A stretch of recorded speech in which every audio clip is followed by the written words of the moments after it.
What is going on, everybody? Welcome back to the channel. Aftersound here, bringing you Splinterlands content daily. We also stream over on Twitch at This Is Aftersound, so come by and say hello. All right, I want to talk about one of my favorite abilities today. And when I say favorite, I actually don't have any cards that have this ability, at least not yet. But when it gets played against me, it is just so powerful that objectively speaking, it is one of my favorite abilities, and I cannot wait to be able to play it myself.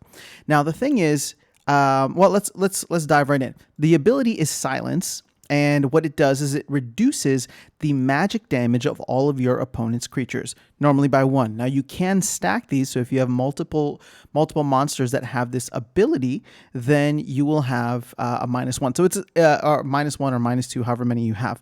So it's essentially similar to what Thaddeus Brood does, although Thaddeus Brood, the Death Summoner, does this from a summoner perspective and not a monster perspective. Now, here are all the cards, according to Splinter Cards, that have the Silence ability. Now, I want to mainly stick to I mainly want to stick to the modern format coming up because eventually we're gonna get it. I don't know when, I don't know how, but eventually we're gonna get it. So, let's start with Chaos Legion first, because I think Chaos Legion is actually kind of disappointing. We only get 4 monsters, and as you can see, there's one splinter missing from here, and that is the Fire Splinter. I'm not counting Dragon, because Dragon is its own thing. So Fire automatically does not have any silence within it.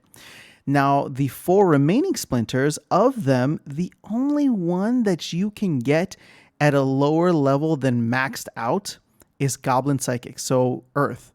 Now, Goblin Psychic, he is a common card, so at level 7, you are kind of like halfway through gold. You can play between levels 6 through 8 on commons, depending on your summoner level in gold.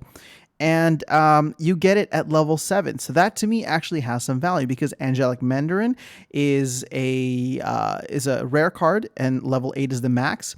Prismologist is an epic card. The level 6 is maxed out. And Corpse Fiend is a legendary, so level 4 is maxed out. So many folks, myself included, because I don't have maxed out cards, will never be able to play Silence on these characters or on these monsters, at least not immediately. My hope is at some point I'll have a maxed out deck, but we are not anywhere close to being there yet. So this makes Goblin Psychic even more valuable, especially if you know that you're going to be going against a magic heavy deck, which Earth tends to be. So if Earth is available to you, then that means it's available to your opponent, and they may just have Obsidian on the other line. So it's one of those things that could be very, very helpful in that context. And I think, well, there's a reason that Goblin Psychic has it at level 7. I'm assuming maybe that's it. I don't know if it's an oversight or if it was just a happy accident, but that is the case for Goblin Psychic. So let's look back now. I don't believe there's anybody in Dice, but we do have a couple in Untamed. Now, this is where things get very interesting, because we have 3 cards here, all of which are not required to be maxed out. So I'm going to look at these 2 first, the rare cards, Death Elemental and Elven Mystic, who each get these at level 4, which means they are eligible to have this ability, the Silence ability, in level 4. In silver.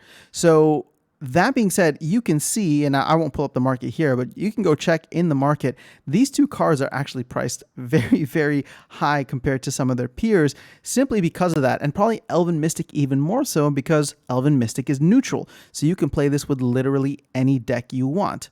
So Elven Mystic is one card that I would love to have all the way up to neutral. All the way up to level 4, although it is 25 BCX, 25 BCX to get to level 4. So it's not going to be, it's going to be a couple $100 US last time I checked. Now, Sporcer, on the other hand, is an Earth monster. You get this at level 4, which I believe is for gold. So, you'd be able to pair him and someone like Goblin Psychic together, and all of a sudden you are stacking your Silence ability on your opponent, which could make things interesting. The last thing that I'll check is the rewards cards. And now, of these rewards cards, there's only one eligible, and that is Warrior of Peace. Now, Warrior of Peace is a common life card, and you don't get it until level 10, which means that it has to be fully maxed out. Now, the cool thing about Warrior of Peace, just as an aside, is the fact that Warrior of Peace does demoralize, headwinds, and silence. So it's a fantastic card to, or maybe just like meat shield to throw in front of the tank. And sorry, it's a fantastic meat shield to throw as a tank and have it kind of what's the word? Slow down your opponents? Yeah, we'll go with that. So of the cards that are available in the modern format, and let me just go ahead and pull everything up here. So you can see there are some older cards. So if you're playing in wild format or you want to have some wild format cards within, there's definitely some options here, although Ruler of the Seas and Lord of Fire are both going to be legendary options. In the... until we get to, let me put it this way, until we get to modern format, Mushroom Seer and Crystal Werewolf are monsters that get this at level 1.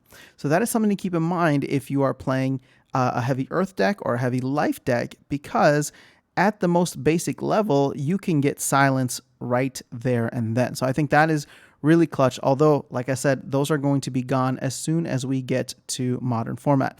Which brings me back down to the cards that we saw in Untamed, because I believe Elven Mystic is probably the MVP of this list, being the only neutral card available. Meaning, again, neutral implies flexibility. You're able to play it on like 99% of different rule sets. So yeah, I wouldn't be surprised if we see Elven Mystic retain a high price. I don't know if the price is going to go up or down, but I'm sorry, I don't know if we know if the price is going to go any higher than it is, but I can see Elven Mystic retaining its value. This is a card that I would love to have, but alas, I must focus on maxing out my Chaos Legion deck first. The other one, again, is Death Elemental. This is another interesting card, although I will say at level 4, or sorry, not for level 4, but as a death card, it's only available there. Now, what's interesting or cool about Death Elemental is that you could pair this with Thaddeus Brood, and now all of a sudden you are essentially doing a -2 on the magic side to your opponents, which could make things very fun, especially if you throw a Void monster or someone up in front. So these are the cards that I am looking at. Just wanted to share them with you. Again, I think this ability is very powerful right now, underutilized mainly because of the fact that it's reserved for some of the higher levels. But there are some opportunities here to grab it in silver. And like I said, I was showing you the 2 Untamed cards that you can do it. And until modern format arrives, Mushroom Seer and Crystal Werewolf might be cards worth looking into either buying or renting. So keep an eye out for those. Let me know your thoughts below. How are you dealing with all the magic spamming that is happening, all the magic spamming that I'm doing on my own? But best of luck, guys. Let me know your thoughts. I will catch you all in the next video, and I will see you around the game. Have an amazing rest of your day. Take care.